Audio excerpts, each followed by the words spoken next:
ఇయాల KTR sir చేగుర్తు party లీడర్ల మీద ఇసుకుపడ్డడుల్లా కాంగ్రెస్ లీడర్లు అరచేతుల వైకుంఠం చూపిస్తున్నారని అంటున్నాడు.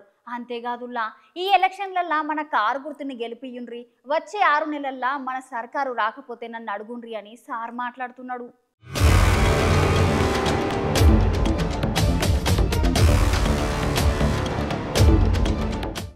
సంవత్సరానికి 2 కోట్ల ఉద్యోగాలు ఇస్తా అన్నాడు. మరి 10 ఏళ్ళ 20 కోట్ల ఉద్యోగాలు దాని మీద చెప్పాడు. కాలా ధన్ కాయ్ మోడీజీ అంటే సమాధానం రాదు. ఉద్యోగాలు ఎడవైన మోడీ అంటే సమాధానం చెప్పాడు. ధరలు తగ్గిస్తా అన్నాడు, తగ్గియలే. పెట్రోల్ ధర పెంచిండు, డీజిల్ ధర పెంచిండు, కూరగాయల రేట్లు పెంచిండు. ఎందుకు ఓటేయాలి నీకు చెప్పు మోడీ గారు అంటే ఒకటే ఒకటి చెప్తాడు. ఏమంటాడు? నేను గుడి కట్టినా నాకు గుర్తులు, నేను గుడి కట్టినా నాకు ఓటేయండి. గుడిగట్టుడు ఒక్కటే ఓటేసినందుకు కారణమైతే కేసీఆర్ కట్టలేదా యాదగిరి గుట్ట? 4 ఏళ్ల కిందనే కట్టలే జోరుదారుగా. కానీ మనం గుడి నట్టం పెట్టుకొని రాజకీయం చేసినామా? దేవుడు నట్టం పెట్టుకొని ఓట్లు అడిగినామా? ఎన్నడు అడగలే.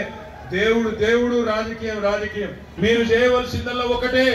శంషాబాద్ లో, రాజేంద్ర నగర్ లో మీరందరూ చేయవలసింది ఒకే ఒక్క పని. ఈ కరెంటు బాధ పోవాలన్నా, ఈ మంచిళ్ళు లేక మళ్ళీ కాంగ్రెస్ పెడుతున్న అవస్థలు పోవాలన్నా, వాళ్ళు ఇచ్చిన వాగ్దానాలు నెరవేరాలన్నా మే 13 నాడు కారు గుర్తు కాసాని జ్ఞానేశ్వర్ గారికి దయచేసి మీ ఆశీర్వాదం ఇవ్వండి. మీ అందరినీ నేను ఒకటే కోరుతున్నా. కాంగ్రెస్ ఆయన చోటాబాయ్ సంగతి మీకు తెలిసిపోయింది. చోటాబాయ్ బడా మోసగాడు అర్థమైపోయింది. అరిచేతుల వైకుంఠం చూపెట్టిండు, అవతల పడ్డాడు. ఏమన్నంటే ఎట్లాంటి మాటలు మాట్లాడుతున్నాడో మీరు చూస్తున్నారు. ఒక ముఖ్యమంత్రి స్థాయిలో మాట్లాడకూడని మాటలు. నేను సెక్రటేరియట్ లా లంకె బిందెలు ఉంటాయి అనుకొని వచ్చిన, లంకె బిందెలు లేవు, ఇక్కడ ఖాళీ కుండలు ఉన్నాయి అంటున్నాడు రేవంత్ రెడ్డి. నేను అడుగుతున్నా మా రాజేంద్ర నగర్ ఆడబిడ్డలు అన్నదమ్ములు చెప్పాలా?